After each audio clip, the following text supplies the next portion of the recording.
nome do Pai, do Filho. Amém. Ave Maria, cheia de graças, o Senhor é convosco. Bendita sois vós entre as mulheres. Bendito é o fruto do vosso ventre, Jesus. Santa Maria, Mãe de Deus, rogai por nós, pecadores, agora e na hora da nossa morte. Amém. Rogai por nós, Santa Mãe de Deus, para para que que sejamos sejamos dignos dignos das das promessas de Cristo. Amém. São Tomás de Aquino, rogai por nós. Santo Agostinho, rogai por nós. Então, a gente vai, nessa aula, encerrar a parte da criação do universo no sentido material dele, né? A gente fez toda aquela explicação usando os termos da metafísica que Santo Agostinho usa, e aí a gente explicou no final das contas como é que se deu a criação por sucessão, né? Dos vegetais, dos animais, o que é vida, relacionou vida com o movimento e aquele final assim que é bem interessante, isso eu gosto muito. Agora a gente vai ter que entrar na criação do homem, que é bem diferente, específica, porque o homem é um ser racional, né, que tem inteligência e alma espiritual. Ele não tem, ele tem as almas vegetal e animal, como a gente já viu, né, na aula que fala dos vegetais e dos animais, mas ele tem uma alma espiritual que abarca a memória, inteligência e vontade, né, que os animais e os vegetais não têm. Então, por isso a gente já sabe que, só por isso a gente já sabe que não dá para ter reencarnação, né? Em bicho, em folha, não dá, né? E nem em ser humano, né? Porque é uma coisa muito individual a alma, né? O ser de uma pessoa é a alma dela, né? Ela é né, a questão da memória, da inteligência e da vontade estão na alma, né? Então, o ser dela está na alma. Então, o que que acontece? Eu usei um outro autor, que não é Santo Tomás, ele é bem anterior a Santo Tomás, que chama Hugo de São Vítor. Ele foi considerado um grande teólogo na Idade Média, ou seja, por ele ser anterior a Santo Tomás, o discurso dele ainda é um pouco diferente, porque ele não entra, né, em questões da metafísica, né? Ele é da escolástica, né? Que é um tipo de pensamento da Idade Média, mas ele não tem os mesmos argumentos que Santo Tomás para explicar as coisas. Então a gente agora não vai falar sobre ato, potência, aquelas coisas todas muito áridas para a nossa inteligência, né? Mas então a gente vai fazer nessa aula fazer um link sobre é, né, o que a gente estudou e o que a gente vai começar a estudar, que é a criação do homem. Então, eu queria pedir desculpas porque eu fiz uma colcha de retalhos assim, que eu tive que fotografar com o celular do livro, que eu vou mostrar o livro qual é.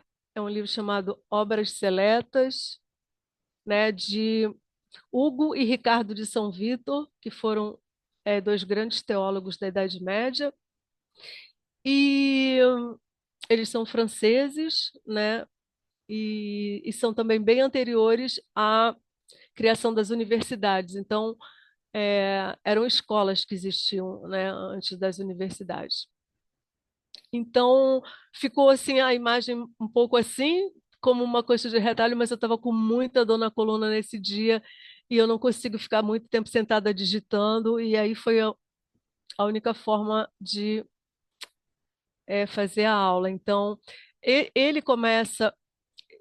Eu fiz uma coxa de retalhos mesmo, porque eu peguei partes do livro assim, só para a gente, né, estudar um pouco.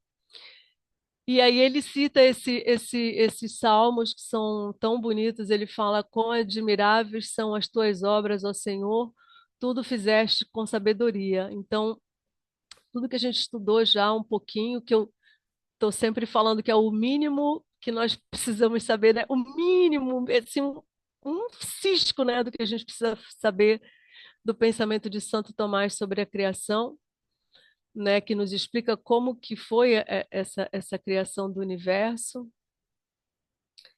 e realmente, né, a gente vê assim o esplendor da sabedoria de Deus, né?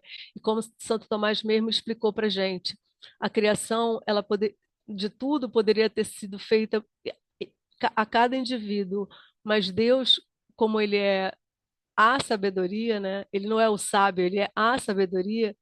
Ele sabia que assim ele ia nos transmitir toda a onipotência dele de uma forma mais esplendorosa. Então, toda aquela coisa que nós estudamos da criação do nada, da matéria ser potência, depois existe o movimento, depois não, é tudo sincrônico, né?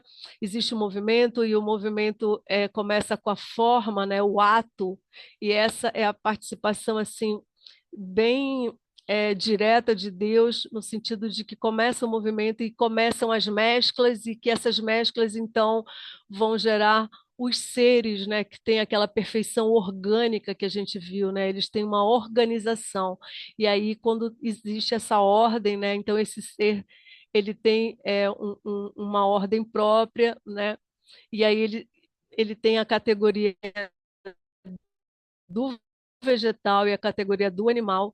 E a alma, ele fala, explica bem claramente que a alma é a vida e a vida é o movimento, né?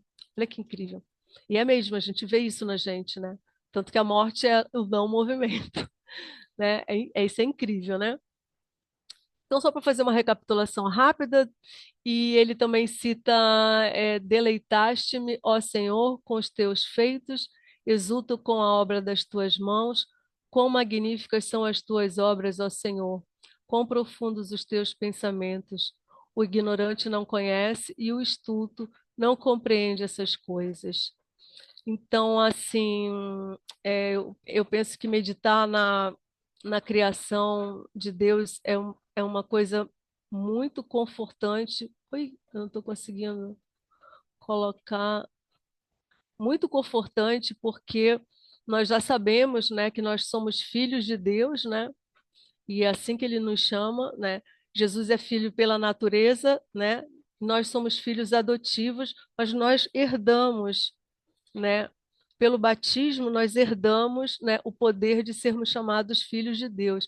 É interessante isso, né, que a Sagrada Escritura fala. Ela fala de poder, né? É um poder que nós recebemos, né, de sermos chamados filhos de Deus.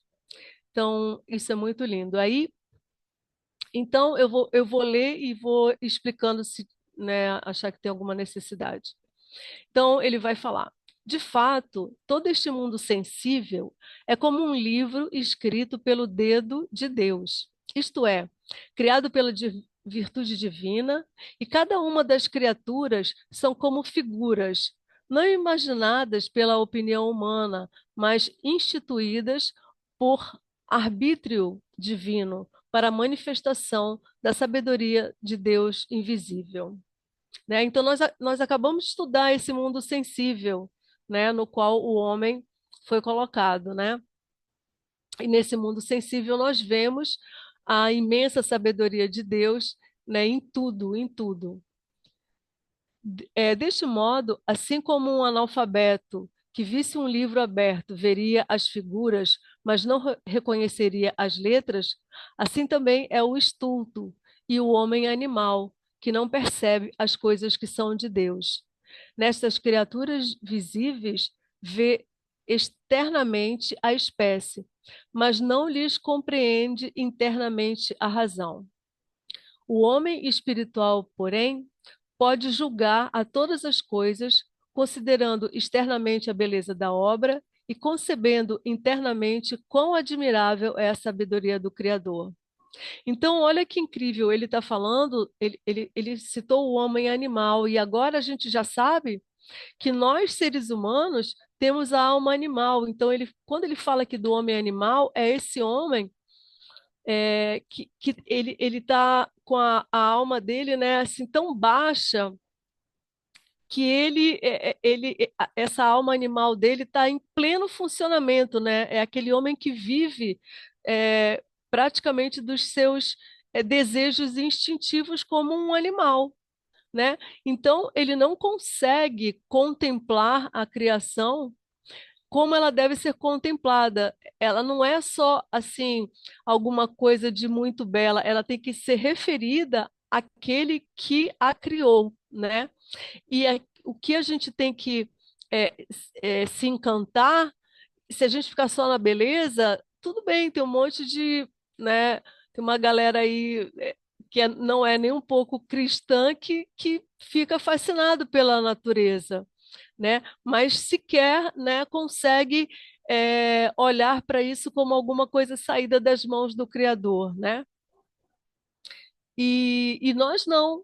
Nós, como homem espiritual, que é isso que a gente vai começar a estudar daqui por diante, ou seja, o homem espiritual é aquele que tem uma alma espiritual, né? Ele tem memória, vontade e inteligência, e ele tem um julgamento diferente das coisas, porque ele pode considerar externamente a beleza da obra, mas internamente ele, ele fica admirado com a sabedoria do Criador, ou seja, o que encanta ele não é só a beleza da obra, mas é a sabedoria do Criador, né? Tipo, meu Deus, como é possível o Senhor ter feito isso, né? Então, para nós ficarmos mais é, com esse gosto espiritual mais aguçado, o que a gente vai fazer aqui nessa pequena leitura é isso. A gente vai citar um exemplo desse autor que vai nos aguçar essa admiração do Criador e ver como ele nos ama. Porque olhar para Jesus na cruz, a gente vê o amor de Deus. Mas agora a gente tem chance de olhar para a criação e ver também o amor de Deus por nós, né? Ou seja, olhar em tudo e em tudo ver o amor de Deus, inclusive quando a providência divina nos traz coisas que são desagradáveis, né? Que a gente acha desagradável sofrer uma doença, a perda de um ente querido, uma série de coisas assim, até pessoas que nós convivemos que nós não gostamos muito, mas tudo isso vem da mão de Deus, tudo vem da mão de Deus, né? As pessoas não gostam de falar hoje em dia isso, elas ficam muito nervosas de imaginar que esse Deus permite as coisas, mas ele permite sim. É a vontade permissiva de Deus, é teologicamente assim que se fala, vontade permissiva de Deus. Ele permite que aconteçam muitas coisas na nossa vida para que a gente saia dessa pasmaceira desse homem animal, né? Então é isso que ele faz, para que a gente possa chegar inclusive, olhar para a criação e não ficar só olhando como, né? Por exemplo, um vegano olha, né? Porque um vegano, ele não acredita em Deus, né? Ele tem o animal e a natureza toda, a criação toda, como um ídolo, né? Ele se encanta pela, pela criação, mas não porque tem um criador ali, né? Eles não veem a mão do criador ali. Por isso que eles erram e eles são uma heresia, né? Porque chegou ao ponto de não poder, né, se alimentar de alguns animais, como se eles se comer um animal fosse um assassinato perverso, né?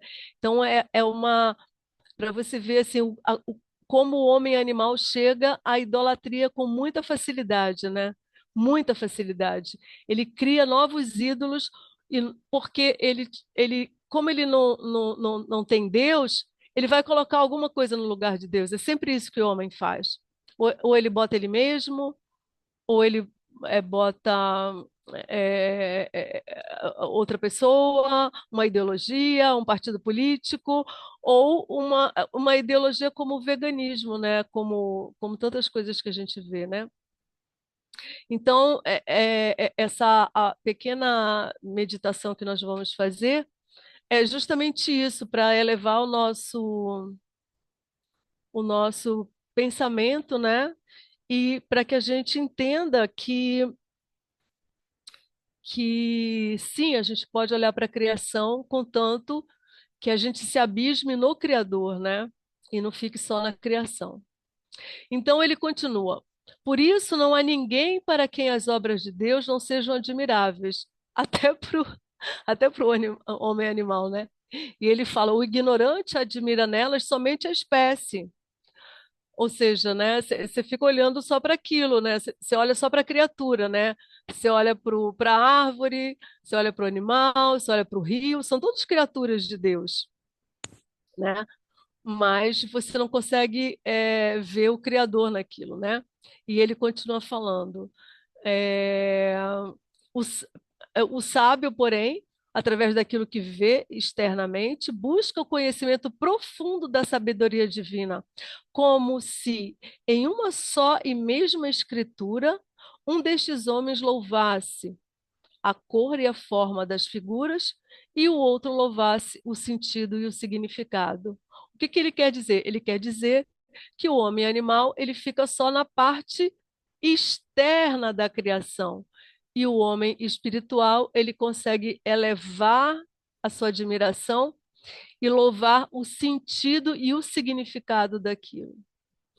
E esse sentido e significado a gente vai entender melhor quando no decorrer dessa meditação. É coisa excelente, pois, contemplar e admirar as obras divinas, mas para aquele que sabe verter a beleza das coisas corporais num uso espiritual. Olha que importante, né, essa colocação, né? Ou seja, admirar a obra divina no, né, sempre nesse sentido do uso espiritual, senão a gente fica sempre só no exterior da coisa, né? O exterior da coisa, né? É justamente isso que nos faz esse homem animal, que nos faz um grande sentimentalista, né? Que nos faz aplaudir o sol quando se põe. Porque, assim, aplaudir o sol quando se põe por causa do quê? Né? Eu fazia isso quando eu era bem louca, que eu não sabia nada e não estava nem aí para Deus. Porque quando você tem Deus, você diz, não, eu vou aplaudir a missa, no sentido assim, não é aplaudir para fazer a bagunça na missa, não é assim, porque o suprassumo de tudo é o Criador, né? E na missa ele está ali de forma mais esplendorosa ainda, né? Não quero dizer nessa, nessa brincadeirinha tola que eu acabei de fazer. Eu quero dizer que a gente tem que. Tudo que é exterior tem que ser exterior para que eu eleve a minha alma, mas não é para eu ficar ali, né? E aí a gente, né, sabe que a gente já falou bastante disso, a questão dos sentidos, tomar muito cuidado, porque os sentidos, né, eles são, os nossos sentidos, eles são corrompidos, a nossa natureza é corrompida, é pecadora, e se a gente deixar, a gente fica só ali mesmo, né? Isso é muito complicado, tá? Então ele continua aqui.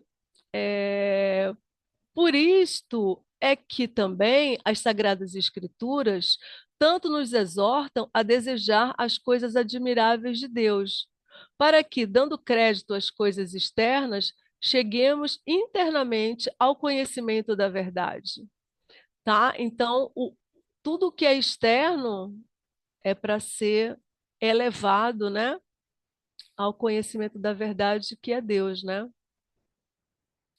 O que julgais que significa utilizar assim as obras de Deus como meio de afirmar a verdadeira divindade, dizendo: Ó Senhor, porém, o Senhor, porém, fez os céus. Ele está citando um trechinho de um outro salmo que eu não copiei. O Senhor, porém, fez os céus. Senão que a criatura, quando retamente considerada, mostra ao homem o seu Criador. Consideremos, pois, quão grandes são as coisas admiráveis de Deus, e pela beleza das coisas criadas, busquemos aquele belo, o mais belo entre todos os belos, que é tão admirável e tão inefável que toda beleza transitória, ainda que seja verdadeira, a ele não pode ser comparado. Isso é lindo, né, gente? Porque a gente se encanta muito com a beleza do universo, né? Essa é como fala, a característica do universo que nos encanta tanto, né? A beleza do universo, e ele nos chama a atenção. Mas existe o mais belo de todos os belos, entre todas as belezas, que é Deus, né? Que é Deus. e mais uma vez nos chamando a atenção, né, para a gente querer as coisas do alto, né? E deixa eu só aumentar aqui um pouquinho. Bom, mas nas obras de Deus, nem a multidão diminui a magnitude, nem a magnitude impede a multidão. Porque ele está se referindo aqui à multidão de coisas que Deus criou, né? É, nem ao mesmo tempo a multidão ou a magnitude contrariam a beleza, nem a beleza remove a utilidade, mas todas as coisas foram feitas de tal modo como se fossem únicas, para que, quando contemplarmos o universo, possamos admirar-nos com cada uma das coisas que ele contém. Eu não sei se vocês já pararam para fazer isso, é assim, às vezes para assim um insetinho com uma asinha assim perto da gente. Aí a gente, se você ficar olhando, você fica assim, gente, mas olha a quantidade de detalhe que tem esse ser mínimo que está aqui pousado na minha parede, né? Aí você pode passar um tempão ali contemplando. Você fica assim, olha o que que Deus fez, gente. Assim, esse serzinho aqui, né, com uma asinha transparente, com sei lá o que, você começa a ficar impressionado com tudo isso que ele falou, né? Só de inseto você pode ficar impressionado todos os dias, porque são vários insetos que pousam na casa da gente que são diferentes. Isso que ele está falando.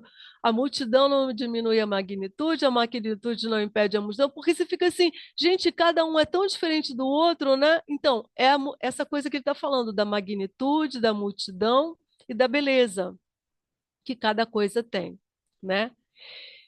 E tudo isso, né, é para que nós possamos nos admirar com cada uma dessas coisas, com cada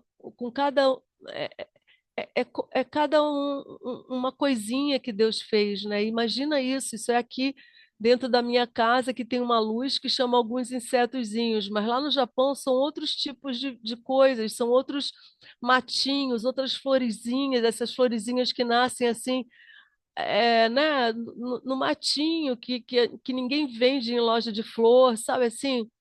E que se você ficar olhando para ela, você fica assim, meu Deus, mas é tudo muito encantador, né? Mas quando a gente se refere ao Criador. E aí eu quero chamar a atenção para uma determinada característica da criação que eu acho que vai nos ajudar muito a nos encantarmos com o Criador, porque ela é muito específica, né? Então, é o seguinte, esse autor, ele analisa as criaturas segundo o seu critério teológico. Analisa com S, eu botei com Z. Tá errado, né? É com S. Análise, analisa. Ai, meu Deus. Dor na coluna é um negócio assim. Eu não sei se acontece com vocês. Eu tô emburrecendo na hora de escrever, porque esse negócio de digitar não é a mesma coisa que escrever. E tem horas que eu fico assim, é com S ou com Z? Com P ou com B? Gente, desculpem. Então, ele tem um critério teológico para analisar várias dessas características das coisas que Deus criou, né? E a gente não vai estudar aqui todos esses critérios que passa pela beleza, enfim, por todos vários itens que ele achou importantes. Mas a gente vai passar apenas pelo critério da utilidade das coisas. Tá? Esse critério da utilidade, ele exemplifica como Deus nos ama e como nos dá imensamente mais do que nós supomos. Vocês vão ver o raciocínio do autor e como é impressionante o cuidado de Deus com o homem. E eu que escrevi esse pequeno textinho, né? Impressiona que ao criar todas as coisas, elas excedam a necessidade do homem e prova como tudo foi feito para o homem, desde a maior dimensão das criaturas, para nos abismarmos na sua grandeza, como, por exemplo, as galáxias, né? Até o universo microscópico, que nos causa impacto pelo minúsculo universo igualmente incrível. Que dirá quando Deus encarna, né? e da, pro- e da proporção do seu amor na cruz. Então, eu fiz uma comparação aí da criação com a encarnação e com a cruz. E vem essa exclamação: é mesmo um amor incompreensível. Então, agora vocês vão entender por que que eu estou falando isso, né? É uma antecipação assim que eu dei, porque Deus, ele realmente, o homem é o centro do universo, as coisas todas foram feitas para o homem, a gente vai ver isso agora, e na criação, nesse quesito utilidade, Deus, ele faz mais do que o necessário para o homem sobreviver na Terra, né? É incrível o que ele vai fazer. Vejam só, abrangemos a utilidade das coisas nas quatro seguintes categorias que ele fala, né? Ele usa a necessidade, a utilidade que é necessária, a utilidade cômoda, a utilidade côngrua e a utilidade agradável. Olha só o raciocínio dele que lindo. Ou seja, esse homem contemplou muito a natureza de forma elevada para chegar a tantas conclusões belíssimas e verdadeiras sobre a natureza. Então, ele vai falar da utilidade necessária. O necessário para cada coisa é aquilo sem o qual esta não pode subsistir comodamente. Por exemplo, o alimento humano, o pão e a água, no vestir a lã ou as peles, ou quaisquer indumentos semelhantes. Indumentos são vestes, né? Então, a utilidade necessária, né, Deus nos provê com o alimento, né, com a possibilidade da gente construir casas para nós nos guardarmos, e antes da gente construir, tinha as grutas. Ele também nos dá a pele dos animais para, né, para a gente fazer as nossas roupas, a lã, o fio de seda, todas essas coisas que estão, né, relacionadas, o barro para construir casa, né, enfim. Aí, tá bom. Se ele fizesse só isso, já estava de bom tamanho, porque é o que nós precisamos para viver. Tá, então agora a gente vai passar para uma outra utilidade, a utilidade cômoda. O cômodo é aquilo que, embora seja mais deleitável, todavia sem ele pode-se também conduzir a vida. Por exemplo, na alimentação humana, beber vinho e comer carne, no vestir, o linho e a seda, ou qualquer outro finíssimo tecido. O que ele quer dizer aqui é que quando, né, Deus nos dá a uva e de alguma maneira ele, claro que foi ele que induziu o homem a fazer o vinho, né, daquela uva, né, a- assim como comer carne, como ele fala aqui, né, o tecido linho e seda, né? Até falei no outro item, então a seda não está lá, a seda está aqui. Então são coisas já que são cômodas, mas a gente não precisaria disso para viver. É, se a gente tivesse numa ilha, né? Robson, como é eu ia falar Robson Crusoe, mas não é. Aquele aquele livro que o cara, né, fica sozinho numa ilha e começa a fazer todas as coisas. Esqueci agora o nome. Então, ele vive ali com a criação necessária que tem ali, né? Ele vai buscar a água nos córregos e a alimentação de vegetais. Depois é que ele começa a construir algum tipo de instrumento para ele, né, caçar ou pescar. Então, a gente sai né, da criação utilitária de Deus e necessária, a gente entra na cômoda, porque realmente linho e seda não precisa para a gente sobreviver, mas ele nos deu, né? Agora a gente vai falar da, né, utilidade côngrua. Então, ele fala assim: o côngruo e adequado é aquilo que, ainda que não seja de serventia para o usuário, todavia convém que se use, como, por exemplo, as tintas de várias cores, as pedras preciosas e quaisquer outras coisas consideradas deste mesmo modo. Então, aqui, quando Deus fez as pedras preciosas, é, não tem utilidade para o homem realmente viver. E, no entanto, ele fez, porque elas são belas, e ele sabia que com o tempo o homem iria, né, produzir joias, e também ia depois incrustar com pedras preciosas os cálices, né, que iam ser usados na missa, assim como cor, por exemplo, as tintas, né, que o homem aprendeu a tirar dos animais, dos vegetais, socando, né, sementes e tal. Isso não é necessário para sobreviver. E, no entanto, ele fez, né? Ele fez, ele nos deu isso. E aí vem a utilidade agradável. Agradável é aquilo que não serve para o uso, e todavia é deleitável de ver, como são certos gêneros de ervas, de animais, e também de aves e de peixes, e quaisquer outros semelhantes. Então, o agradável realmente é uma exceção, né, de coisas necessárias, já excedeu a necessidade, né? E, no entanto, Deus fez essas coisas agradáveis também e deleitáveis. Por exemplo, ele fala das ervas, né? A comida misturada com erva. A gente sabe que é diferente o sabor, né? O sabor das coisas podia ser tudo sem sabor nenhum, é só para comer, né? E não tem, no entanto, as coisas têm sabor. Os nossos sentidos, né, sentem o perfume das flores, né, o gosto agradável das coisas. E nada disso seria necessário porque a gente precisaria só de coisas para sobreviver.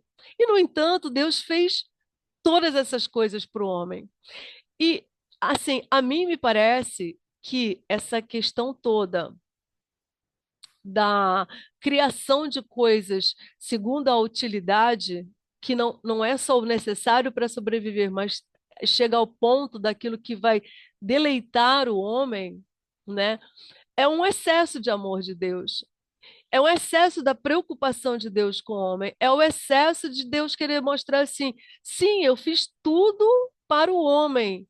Inclusive, quando você come o seu, né, bife bem passadinho lá, ou no ponto, com aquela erva toda que você bota lá, né? Eu fiz para você se deleitar. Olha só que lindo. Flávia, vai Porque, acabar, tá? Um minuto. então tá, então vamos acabar e vamos logo para outra página, porque Tá aí bom. eu, tá bom, aí eu começo, tá. Um beijo. Tem mais gente no chat.